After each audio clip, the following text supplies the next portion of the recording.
Salut tout le monde, aujourd'hui une nouvelle vidéo donc sur le théorème de Lyapunov. Donc c'est un sujet qui est tombé à Minpon en MP l'année dernière.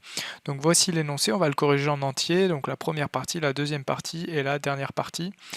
Donc voilà, n'hésite pas à mettre un like si tu penses que la vidéo va t'aider. Mets sur pause, ensuite cherche le problème et je vais passer directement à la correction. Allez, donc première question, donc on prend U un endomorphisme et il faut montrer du coup que norme de U de x sur norme de x, donc pour x qui parcourt E privé de 0E, admet une borne sup. Et bien c'est très simple, il faut montrer que c'est que l'ensemble du coup des normes de U de x sur norme de x pour x parcourant E privé de 0E est une partie non vide et majorée de R. Donc il faut trouver un certain entier, un certain réel qui majore cette donc norme de u de x sur norme de x, ça c'est très simple. De ce que ça vient, si on multiplie par x, on se rend compte qu'on a norme de u de x inférieur ou égal à k norme de x, donc ça veut dire que l'endomorphisme u de u est continu. Et pourquoi c'est vrai? C'est parce que E est de dimension finie, U est un endomorphisme de E, donc U est nécessairement continu. Donc on a le fait que cette partie-là, c'est non vide et majoré, inclus dans R, donc elle admet une borne supérieure. Donc le sub des normes de U de x sur norme de x existe.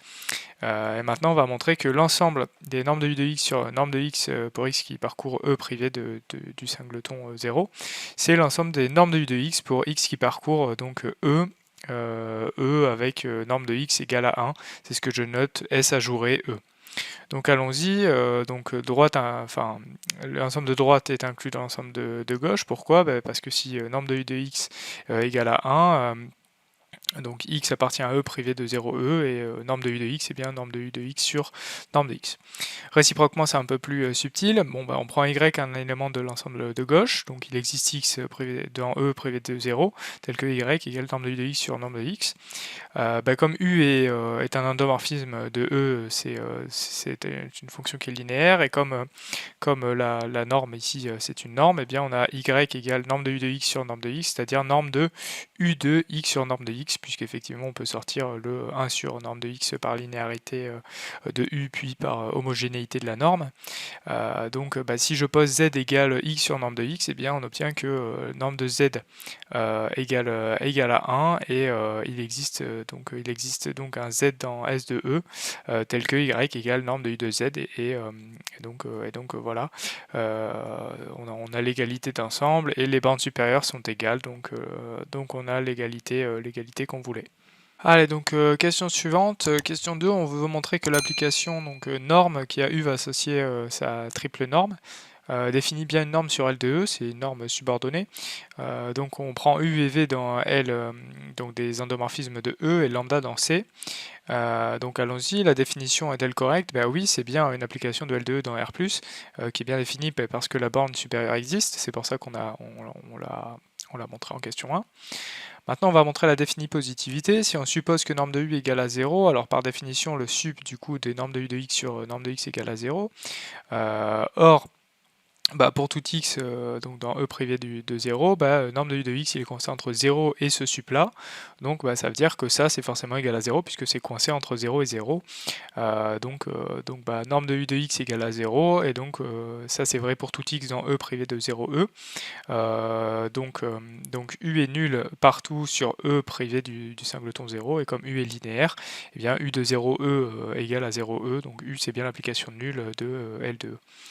Maintenant on passe sur l'homogénéité, je prends x dans E privé de 0E, j'ai du coup la norme de lambda U x sur norme de x qui vaut du coup, on se rend compte, valeur absolue de lambda fois norme de U de x sur norme de x.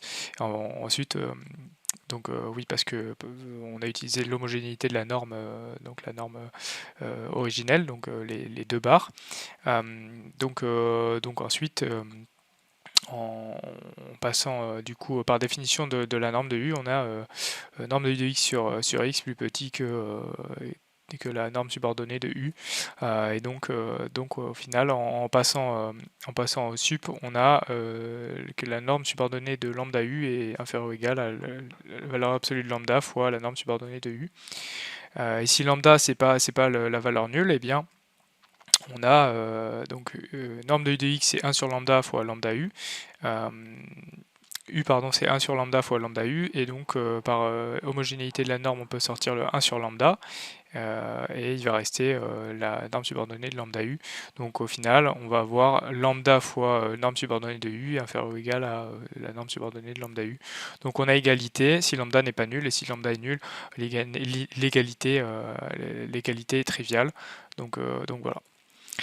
Maintenant, on va montrer l'inégalité triangulaire. On prend x dans e privé de 0e. Bon, bah, c'est très simple. On l'a par inégalité triangulaire tout court. Et au final, on passe au sup et on a bien que la norme subordonnée de u plus v est inférieure ou égale à la norme subordonnée de u plus L de v. Par concaténation de tous les points, bah, la norme subordonnée, c'est bien une norme sur L de e. Question 3, il faut montrer que la norme subordonnée, c'est une norme qui est sous-multiplicative. Donc on va prendre U et V dans L de E, et en question 2, on a déjà remarqué, donc c'est une inégalité qui va nous être très utile, c'est que pour tout x dans E privé de 0E, même si c'est vrai pour E qui est égal à 0E, norme de U de x est inférieure ou égale à la norme subordonnée de U fois la norme de x. Donc ça va nous être très utile. Donc pour x dans E, bah, la norme de U de V de x, c'est inférieur ou égal à la norme subordonnée de U fois V de x, en utilisant cette inégalité-là. Et si on réapplique la même inégalité, l'inégalité losange, on va avoir que c'est inférieur ou égal à norme de U fois norme de V fois x, fois la norme de x. Et donc si x est non nul, on a la norme du coup, enfin le quotient des normes UV de x sur x inférieur ou égal au produit des normes subordonnées. Il suffit de passer au sup pour avoir que donc l'inégalité voulue, c'est-à-dire la norme subordonnée de u rond v inférieur ou égal au produit des normes subordonnées de u et v. Donc voilà, et après si on prend v égale u et qu'on itère, on a une récurrence immédiate qui nous donne que la norme subordonnée de u puissance k inférieure ou égale à la norme subordonnée de u à la puissance k. Allez, question 4, donc qui est assez classique. Le corps de référence c'est k égale c, le polynôme caractéristique de a qui a de x est scindé simple. Donc il existe R, donc R dans un entier naturel non nul, lambda 1, etc., lambda R, c'est donc R complexe distinct par construction, et M1, etc., MR, les multiplicités associées aux valeurs propres, telles que qui a de x, donc c'est le produit des x moins lambda i à la puissance mi. Donc on pose pour tout i dans un R EI égale le noyau de A moins lambda I id de Cn à la puissance mi. Les polynômes PI, donc x moins lambda I à la puissance mi sont par construction 2 à 2 premiers entre eux, et de plus qui a c'est le produit des PI. Donc par l'em des noyaux, on a que le noyau donc, de qui a de A, c'est donc la somme des noyaux pi a de A, donc c'est la somme des noyaux de A moins lambda I id c à la puissance n puissance mi, c'est-à-dire la somme, donc les EI sont en somme directe, et en plus le théorème de Cayley-Hamilton il donne que qui a de A vaut l'endomorphisme nul, donc le noyau de qui a de A c'est c puissance n. Et donc par suite, on a bien montré que C puissance n, le produit cartésien de C n fois, pouvait être décomposé avec les EI. Allons-y, donc question 5, par construction, QI rond U rond PI, c'est une application de C puissance n dans C puissance n. Pour x dans C puissance n, on a du coup QI de U de PI évalué en x, qui donne U de PI de x. Et ça, c'est plus petit que la norme de U fois PI de x, en utilisant l'équation donc losange de la question 3. Donc voilà, on obtient ça. C'est une équation qu'on utilise sur L de i. De plus PI c'est une application linéaire en dimension finie, donc elle est continue, et donc la norme de PI de x elle est inférieure ou égale à CI de fois la norme de x. Donc voilà. Et ensuite il nous suffit du coup de remplacer tout simplement pour obtenir que c'est plus petit que CI fois la norme de U subordonnée fois la norme de X, on divise par X et on obtient du coup cette inégalité là. Il suffit ensuite de passer au sup si X est non nul pour obtenir ce qu'on voulait, et CI est indépendante de U, donc voilà le résultat que l'on cherchait. Question 6 elle est très simple, A il commute avec A moins lambda I d C puissance n à la puissance mi, donc le noyau de cet endomorphisme il est stable par A, et donc A de I est inclus dans I pour tout I dans un R. Donc allons-y pour la question 7, donc si on prend I et J dans un R, et si I est différent de J et que l'on prend XJ appartenant à EJ, si on projette du coup XJ sur EI, on a PI de XJ égale 0, de sorte que PI est restreinte à EJ et l'application nulle. Autrement dit, EJ est inclus dans le noyau de PI. Maintenant, si i égale à j, pi rond qi, c'est une application de ei dans ei, et pour tout x de ei, pi rond qi de x égale à x, donc pi rond qi, c'est l'identité sur ei. Donc pi rond qj, c'est l'application nulle si i est différent de j, sinon c'est l'identité de ei. Donc voilà. Maintenant, si je prends x dans c puissance n, la somme des qi rond pi de x, c'est la somme des qi pi de x, c'est la somme des pi de x, puisque qi c'est l'application identité, donc c'est la somme des xi. Or, c puissance n, c'est la somme directe des ei, donc la somme des ci, ça donne x, de sorte que la somme des qi rond pi, c'est bien l'identité sur c puissance n. Allez, donc question 8, par définition, AI c'est PI rond AI rond QI, donc si on compose par QI à gauche et par PI à droite, on va avoir QI rond AI rond PI qui vaut QI rond, du coup PI rond AI rond QI, c'est ce qu'on a ici, rond PI puisqu'on a composé par PI. De plus, pour i dans un R, QI rond PI c'est l'application qui a x de c puissance n va associer xi toujours dans c puissance n, de sorte que QI rond PI c'est la projection de c puissance n sur ei parallèlement donc à la somme directe de j pour j différent de i.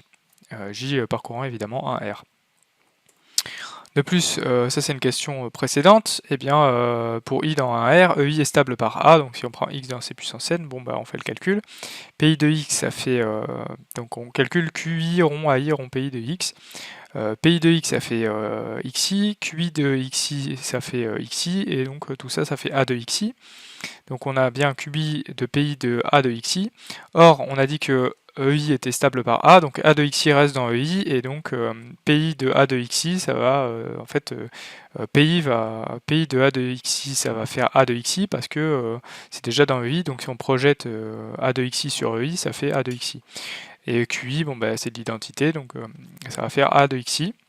Maintenant, si on somme, la somme du coup des QI rond AI rond PI de x, c'est la somme des A de xi. Donc c'est la somme du coup des... c'est A évalué en la somme des xi, parce que A est linéaire, et donc vu que, encore une fois, somme des xi ça fait x, parce que c'est puissance n, c'est la somme directe des ei. Donc voilà, on a montré ce qu'on voulait.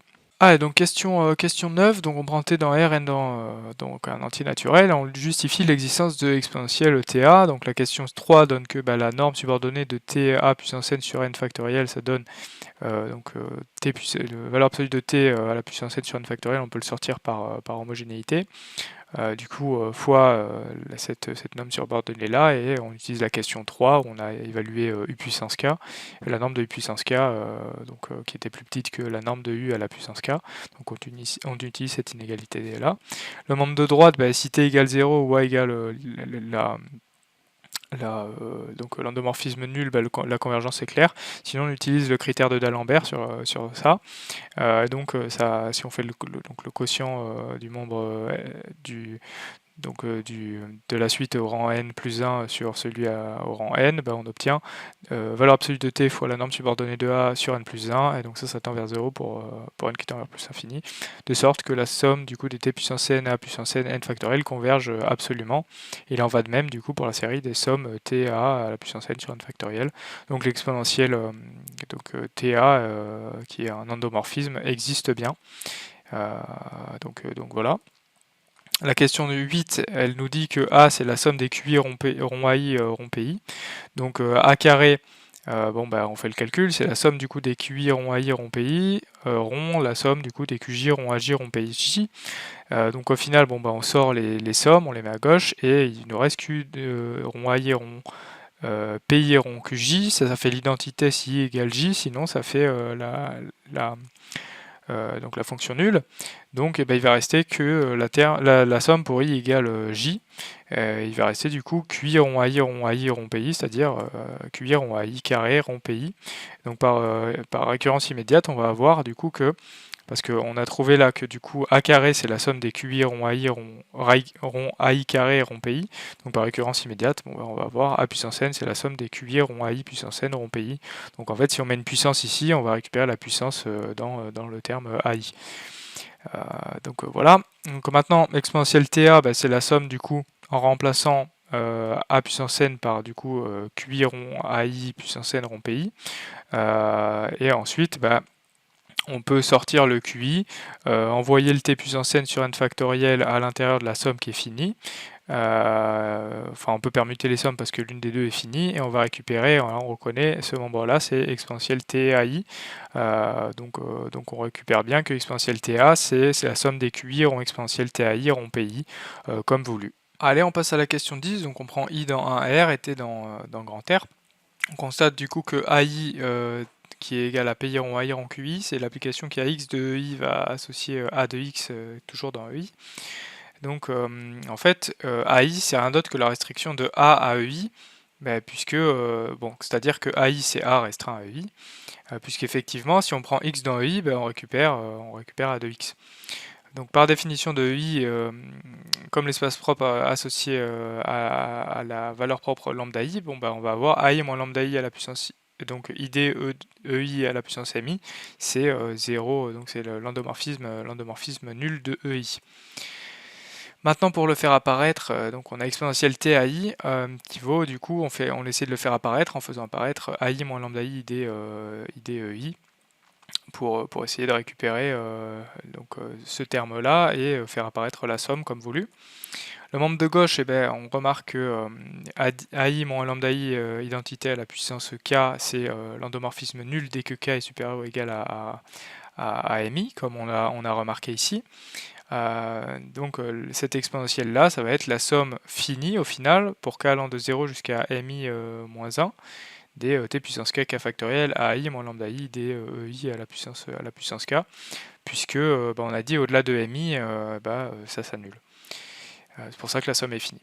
Le membre de droite, exponentielle t lambda i identité, ça peut forcément simplifier cet endomorphisme-là, parce que si on l'évalue en x, on remarque qu'est-ce qu'on a. On a ça, donc on peut sortir le x et ça fait du coup x exponentielle t lambda i, donc exponentielle t lambda i et identité ei, ça fait exponentielle t lambda i fois l'identité. Et donc au final, exponentielle TAI, exponentielle TAI, on remplace ici, ça va faire exponentielle T lambda I fois donc, cette somme-là, cette somme finie. Et donc on y est presque. Il suffit d'appliquer maintenant la norme. Par homogénéité de la norme, ça va faire sortir un exponentielle T lambda I, fois donc la norme subordonnée de cette chose-là. Maintenant on utilise le fait que la norme subordonnée c'est une norme, donc elle vérifie l'inégalité triangulaire, et qu'elle est sous-multiplicative. Donc effectivement, on peut donc par inégalité triangulaire sortir la somme en utilisant que c'est inférieur ou égal.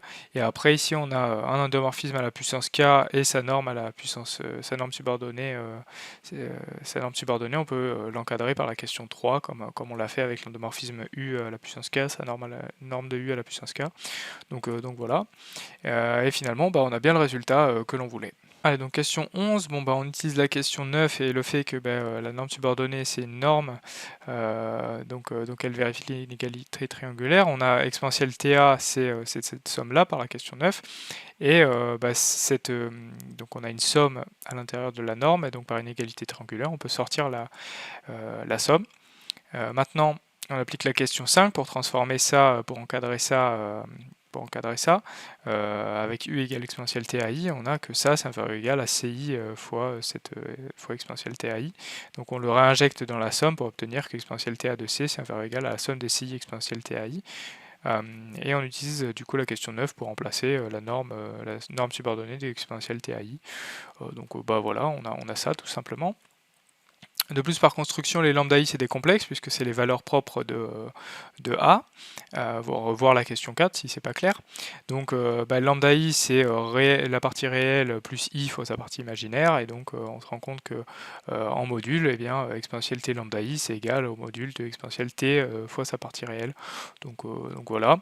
Il suffit au final de poser c comme le max des ci pour majorer à l'intérieur de la somme, et alpha comme le max du coup des AI moins lambda i ITEI, pour obtenir du coup, en majorant cette somme, on a que c'est inférieur à la somme du coup des exponentielles t, t fois la partie réelle de lambda i, fois du coup ici on a majoré ça par alpha à la puissance, par alpha à la puissance k, et donc il reste c fois norme de t à la puissance k sur k factoriel alpha puissance k. Donc il suffit de poser p le polynôme comme c alpha puissance k k factoriel x puissance k, de sorte que p de valeur absolue de t, ça fasse ce membre-là.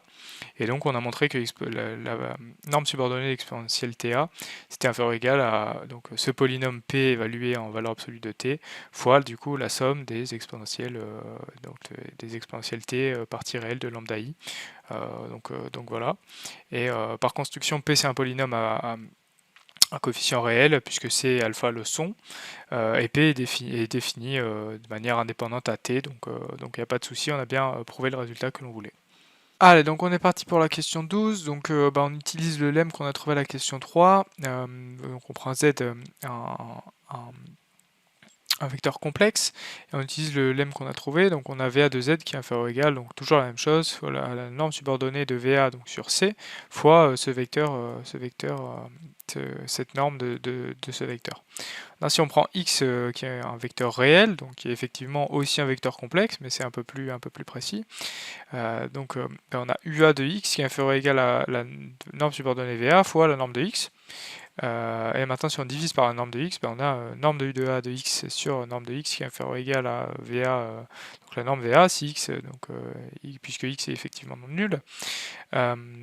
Et maintenant, si on passe au sup, on a effectivement que UAR inférieur ou égal à VAC. Et donc, en particulier pour tout t dans R, on a exponentielle TUA inférieur ou égal à exponentielle TVA. Et donc, si on prend c égale à 1, ça marche. Donc voilà pour cette question. Question 13 par double implication. Donc avant cela, il faut remarquer que le système de l'énoncé, le système E, est équivalent matriciellement au système du coup E', donc y' égale u de y et y de 0 égale x de 0. Donc on sait que l'unique solution c'est g de x0 de t qui est exponentielle ta x0, c'est-à-dire exponentielle tu évaluée en x0. Donc si on suppose que droite implique gauche, on suppose que le spectre de A est donc les valeurs propres de A sont à partie réelle strictement négative. Pour t dans R, gx de t c'est inférieur ou égal à du coup exponentielle tu x0, donc ça c'est par une question précédente, et ça c'est inférieur ou égal à donc le polynôme fois la norme de x0 fois cette somme des exponentielles. Par hypothèse, on sait que ces exponentielles-là elles sont en partie réelles négatives, donc cette somme-là elle va converger vers 0 pour t qui tend vers plus infini. Par croissance comparée, on a un polynôme fois donc des exponentielles réelles qui sont décroissantes, des exponentielles décroissantes. Donc tout ce beau monde-là va tendre vers 0 en plus infini. Réciproquement, si on suppose que pour tout x0, la limite pour t qui tend vers plus l'infini de g de x0, donc en norme, ça vaut 0. Donc on prend lambda dans le spectre de U et Z un vecteur propre associé, on a U de Z égale lambda Z par définition. Et pour T, du coup, dans R+, on a U puissance n de Z, c'est lambda puissance n de Z. Et donc exponentielle T U Z, ça fait du coup la somme du coup des Tn, T puissance n, U puissance n de Z, n factoriel. Donc ça fait lambda T à la puissance n, n factoriel fois Z. Donc ça fait le réel exponentiel lambda T fois Z. Donc on en déduit du coup que gz de t en norme, ça fait exponentielle tu évaluée en x plus y. Donc ça va faire du coup exponentielle de tu x plus exponentielle tu y. Donc ça fait gx de t plus gy de t. Par hypothèse, gy de t en valeur absolue va tendre vers 0, de même pour gx de t pour t qui tend vers plus l'infini. Donc on en déduit que cette limite-là de gz de t en norme va tendre vers 0, et donc on a déduit que la valeur absolue, donc en norme, exponentielle TUZ est égale à 0, donc exponentielle T lambda Z va tendre vers 0 en norme en plus infini, donc exponentielle T partie réelle de lambda fois la norme de Z va tendre vers 0 en plus l'infini, et ça c'est possible que si la partie réelle de lambda est négative, ce qui montre effectivement que le spectre de U a des valeurs propres à partie réelle strictement négative, et donc on a montré le résultat par double inclusion. Donc question 14, on prend t dans R+, et on a les majorations successives suivantes. Donc ça c'est la question 12 qui nous donne que la norme subordonnée de exponentielle tu sur R, c'est inférieur ou égal à c fois donc exponentielle tu, donc c'est la norme subordonnée sur c. Cette norme-là, elle est plus petite que c, donc le polynôme p évalué en t fois la somme des exponentielles t réelles de lambda i, question 11. Donc on pose maintenant, on va poser bêta le max des exponentielles de, pardon, le max des parties réelles de lambda i, de sorte qu'on ait que la somme des exponentielles t donc partie réelle de lambda i, c'est inférieur ou égal à la somme des exponentielles bt.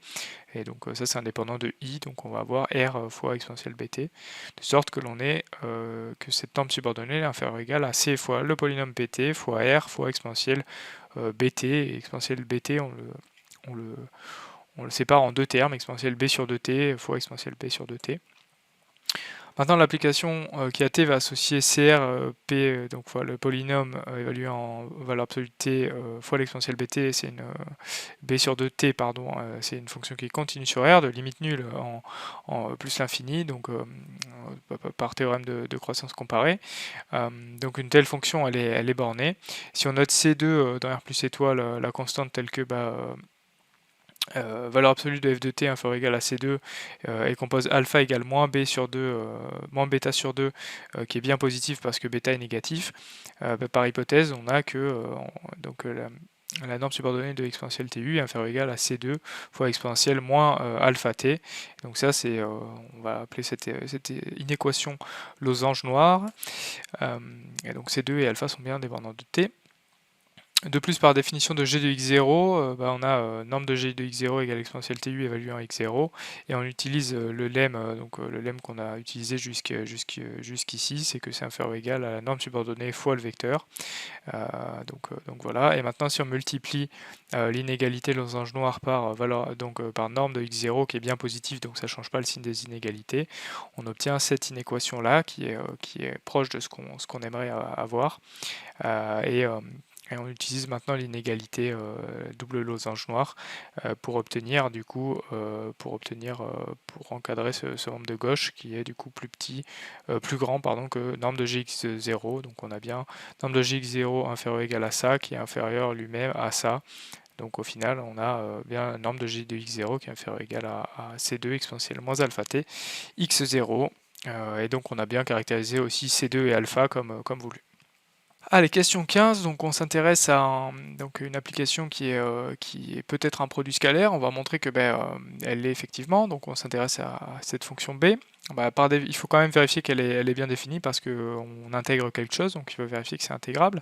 Pour ça, on va utiliser l'inégalité de Cauchy-Schwarz. On sait qu'en valeur absolue, exponentielle ta de x, donc le produit scalaire entre exponentielle ta de x et exponentielle ta de y, c'est inférieur ou égal au produit des normes. Donc on fait apparaître gx de t, enfin la norme de gx de t fois celle de gy de t. La question 14, elle montre du coup qu'on peut les encadrer par quelque chose de la forme c2 fois exponentielle moins alpha t fois la norme de x, de la même manière avec gy de t. Donc au final, on a en valeur absolue le produit scalaire qui est inférieur ou égal au produit de constante fois une exponentielle décroissante fois les deux vecteurs, la norme des deux vecteurs. Le membre de droite il est intégrable, pourquoi? Parce qu'on a l'exponentielle décroissante, donc si on multiplie par t carré, ça va tendre vers 0, et donc il n'y a pas de problème. Pour la symétrie, le produit scalaire est lui-même symétrique, donc il n'y a pas de souci. La linéarité à gauche, l'exponentielle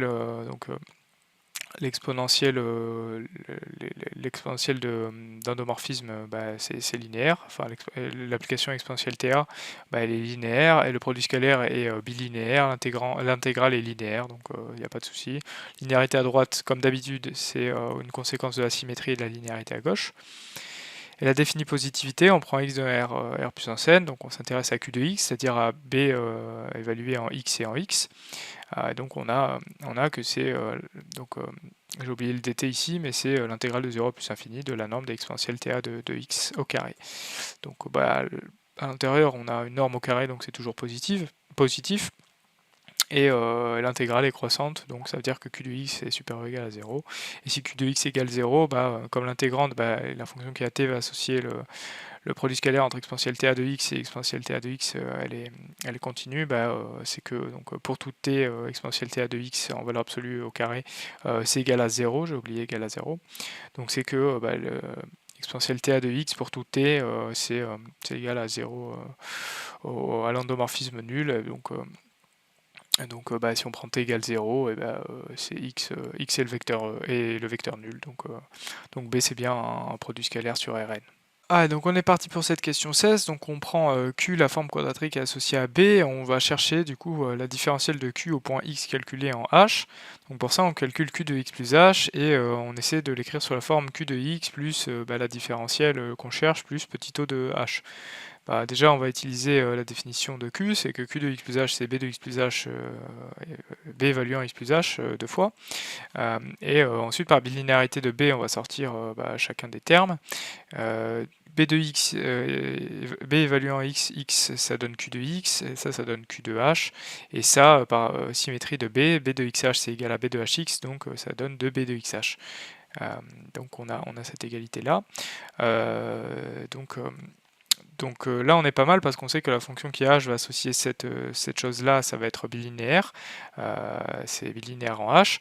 Et donc, il reste juste à montrer que q de h, c'est un petit o de h, et à effectivement dire que ça, c'est bien linéaire en h, et ce sera gagné.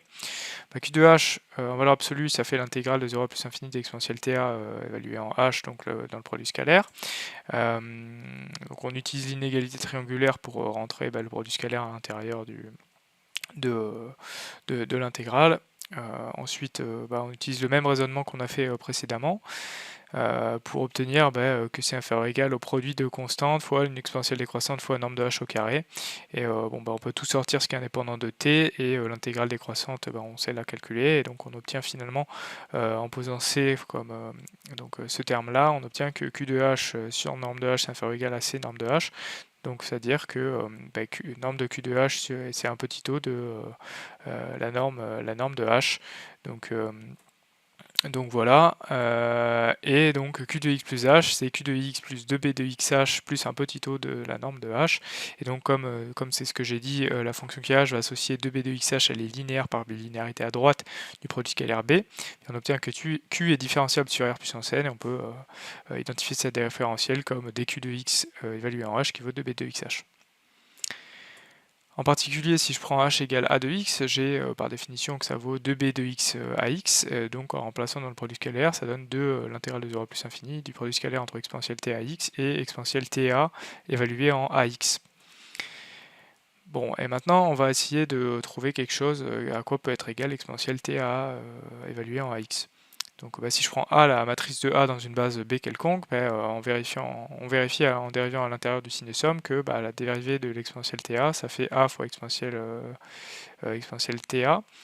Donc ça fait exponentielle TA fois A, et donc si on évalue cette dérivée-là en x, on a exponentielle TA fois A de x. En particulier, l'application qui a un endomorphisme de Mn de R va associer sa matrice dans une base B quelconque. C'est continu, dérivée continue, donc on a déduit que la dérivée de exponentielle ta évaluée en x, ça fait exponentielle ta de a de x. Donc en ayant remarqué ça, 2 exponentielle ta, donc le produit scalaire entre exponentielle ta de x et exponentielle ta de a de x, ça fait, on utilise la symétrie du produit scalaire, on balance un exponentielle ta de a de x à gauche et à droite en coupant la somme en deux. On a remarqué que ça c'était une dérivée, donc on fait apparaître les dérivées. Et donc on reconnaît la dérivée du produit scalaire puisqu'on a un membre de gauche, la dérivée un membre du membre de gauche et après la dérivée du membre de droite. Donc on reconnaît la dérivée du produit scalaire. Donc si j'intègre ça, je vais intégrer du coup la dérivée de cette fonction-là, donc ça va donner la fonction elle-même. Donc ça donne la norme de l'exponentielle ta de x au carré, évaluée entre 0 et plus infini. Donc ça fait la limite en portée qui tend vers plus infini de la norme de l'exponentielle ta de x au carré, moins la norme de x au carré. Et comme on a supposé que a avait des valeurs propres strictement, à partie réelle strictement négative, la limite en portée qui tend vers plus infini de la norme d'exponentielle ta de x au carré, c'est 0, de sorte qu'il ne reste plus que le terme de moins norme de x au carré. Donc on a bien le résultat qu'on voulait. Question 17, bon bah on suit l'énoncé, calculons la dérivée du coup de q de f de x0 évaluée en t. Bah, on utilise la définition en faisant apparaître du coup la définition de q. Ensuite bah, on a la dérivée du produit scalaire, donc bah, c'est deux fois la dérivée d'un des deux membres. d sur dt de f de x0, bah, c'est phi de f de x0 évalué en t, parce que f de x0 c'est la solution du système prime. Et ensuite, comme phi de y de t c'est epsilon de y plus a de y de t, et puis on remplace phi de f de x0 de t par epsilon de f de x0 plus a de y de de f de x0, donc bon, on remplace tout simplement.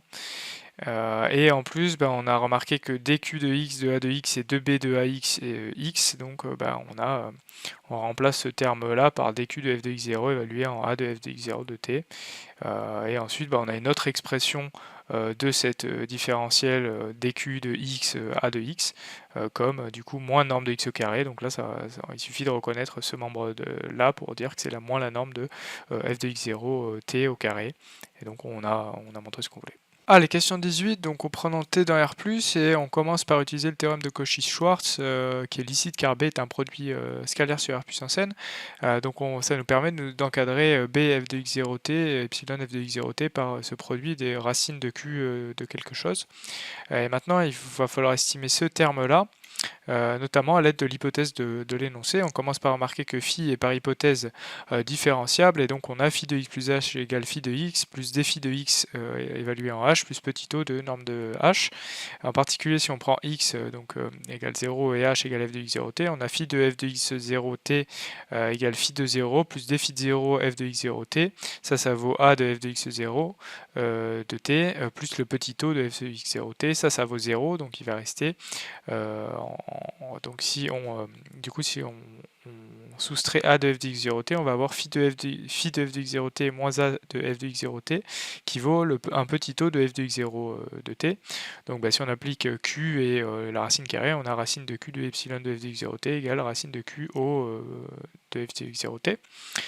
De plus, on a l'implication suivante, c'est que s'il existe un alpha tel que q de f de x0t est inférieur ou égal à alpha, alors eh bien q de petit o de f de x0t est inférieur ou égal à eta racine de q f de x0t. Donc pour ça, il faut écrire le petit o sous la forme de l'élément dans le petit o fois une fonction. Maintenant, si on suppose du coup qu'il existe alpha dans R plus étoile tel que q de f de x0t est inférieur ou égal à alpha, eh bien cette condition-là, elle est réunie, et donc on a ça qui est inférieur ou égal à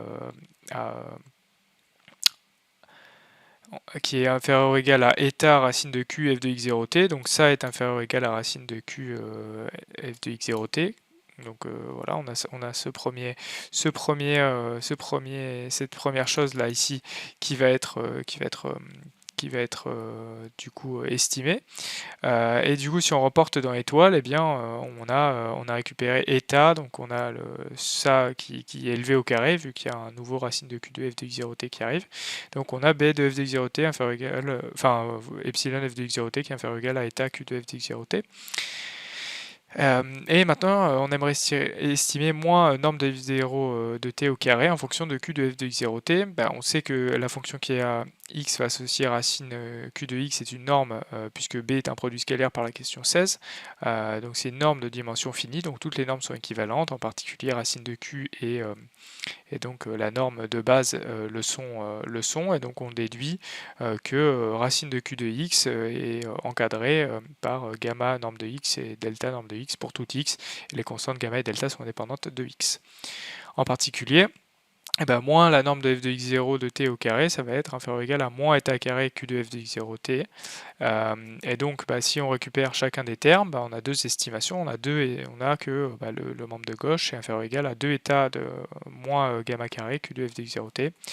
Et il suffit de choisir eta de sorte que 2 eta moins gamma au carré soit négatif, et de poser bêta égale donc l'opposé, gamma carré moins 2 eta, donc qui est effectivement positif, pour obtenir le résultat voulu, et bêta est effectivement indépendant de t. Et donc on a le résultat voulu. Ok, donc question 19, on prend alpha dans R plus étoile et bêta dans R plus étoile, et on commence par montrer que si Q de x0 est inférieur ou égal à alpha, alors pour tout t dans R plus, Q de f de x0 de t est inférieur ou égal à alpha. Donc pour ça, on va raisonner par l'absurde et supposer que Q de x0 est strictement plus petit que alpha, et que Q de f de x0 donc en un certain t, t1, est supérieur strictement à alpha, et on va aboutir à une contradiction. Donc, comme la fonction qui a t va associer q de f de x0 de t est continue sur l'intervalle 0 t1 et que q de f de x0, 0 vaut q de x0, eh bien, on sait qu'il va exister t2 sur l'intervalle 0 t1 ouvert, tel que q de f de x0 t2 égale alpha. Alors pour tout t dans 0 t2, q de f de x0 est inférieur ou égal à alpha, et par suite, donc pour tout t dans 0 t2, la dérivée va donner moins f de x0, donc la norme de f de x0 carré, plus 2b de f de x0 t plus epsilon f de x0 t, donc c'est la question 12. Et ça, c'est inférieur ou égal à bêta fois q de f de x0 t, et donc c'est négatif par produit de choses qui sont continues, bêta étant positif, et q de f de x0 t étant positif, car q est une norme. Donc Q de f de x0 elle est décroissante sur 0t2, mais alors Q de f de x0 de 0 est plus grand que Q de f de x0 t2 qui est égal à alpha, ce qui contredit le fait que Q de x0 est inférieur à alpha. Donc on a une contradiction, c'est donc que Q de x0 est inférieur à alpha, ça implique que pour tout t dans R+, Q de f de x0 est inférieur ou égal à alpha. Donc on garde ce lemme-là et il nous suffit d'utiliser ce lemme-là, de dériver ensuite. On utilise les questions du coup 12 et 18 qu'on a déjà utilisées précédemment. On a utilisé ces questions dans ce raisonnement-là. Et ensuite, on fait passer le bêta q de f de x0 à gauche, et on remarque, on multiplie par l'exponentielle bêta t qui est positif, et on reconnaît en fait la dérivée donc par rapport à t de exponentielle bêta t fois q de f de x0 de t. Donc ça signifie que cette dérivée-là elle est négative, et donc par croissance de l'intégrale, puis en intégrant, on obtient que pour tout t dans R+, q de f de x0 de t inférieur ou égal à l'exponentielle bêta t fois q de x0, et donc on a bien le résultat voulu. Ah, et donc allons-y pour cette dernière question. Donc on a vu en question 18 que les normes racine de q et la norme de base, donc de l'espace de départ, étaient équivalentes. Donc on a l'existence de constantes réelles strictement positives gamma et delta, telle qu'on ait cette inégalité-là. On a pris une inégalité stricte avec delta plus 1 pour se ramener à ce qu'on veut prouver dans l'énoncé. Si on prend norme de x0 inférieur ou égal à racine de alpha sur delta plus 1, on voit que si on prend x égale x0, on va avoir racine de q de x0 strictement inférieure à delta plus 1 donc fois la norme de x0, et en remplaçant, en utilisant le fait que la norme de x0 est inférieure ou égale à racine de alpha sur delta plus 1, on obtient que du coup racine de q de x0 inférieure ou égale à racine de alpha, et donc en élevant au carré, donc l'application carré étant strictement croissante sur R+, puis on obtient que Q de x0 est inférieur à alpha si x0 est sur si la norme de x0 est inférieure ou égale à racine de alpha sur delta plus 1, c'est-à-dire que si on pose alpha tilde égale racine de alpha sur delta plus 1, si x est dans la boule ouverte centrée en 0 de rayon alpha tilde, Q de x0 est inférieur à alpha. Effectivement, cette condition, elle correspond bien à cette condition-là. Maintenant, on applique la question précédente. Et on obtient que pour tout t dans R+, q de f de x0 de t est inférieur ou égal à l'exponentielle moins bêta t fois q de x0. On applique la racine carrée, donc ça va apparaître un moins bêta sur 2 t, et ça fait apparaître les racines carrées. Et le membre de gauche, on va l'encadrer en utilisant encore une fois le fait que racine de q et la norme sont équivalentes. Donc ça, on va le majorer, et ce membre-là, on va le minorer de la même manière. Donc on va obtenir que pour tout t, gamma norme de f de x0 de t inférieur ou égal à delta exponentiellement bêta t sur 2 fois la norme de x0. Et il suffit du coup de poser c égale delta sur gamma pour obtenir le théorème de Lyapunov, c'est-à-dire que pour tout x sur la boule ouverte centrée en 0 de rayon alpha tilde, pour tout t dans R+, la norme de f de x0 est plus petite que c exponentiellement bêta sur 2t norme de x0. Voilà, donc c'est fini pour cette vidéo sur le théorème de Lyapunov. C'est un sujet qui était très très difficile, mais en tout cas, il te permet de bien revoir ton cours de MP parce que c'est un énoncé qui est assez transversal. On a de l'algèbre bilinéaire, de l'algèbre, évidemment de l'analyse, un peu de topologie. Donc c'est vraiment un super sujet, je trouve, pour réviser si on a un déjà bon niveau. Euh, En particulier, je viens d'apprendre que cette partie sur les normes subordonnées est au programme, est rentrée au programme de MP. Donc il faut au moins réussir les premières questions pour avoir une note correcte. En tout cas, n'hésite pas à t'abonner, à liker, à mettre la cloche. Il y a plein de nouvelles vidéos qui vont arriver pour préparer au mieux ces concours et j'espère te retrouver sur l'une d'entre elles. Salut!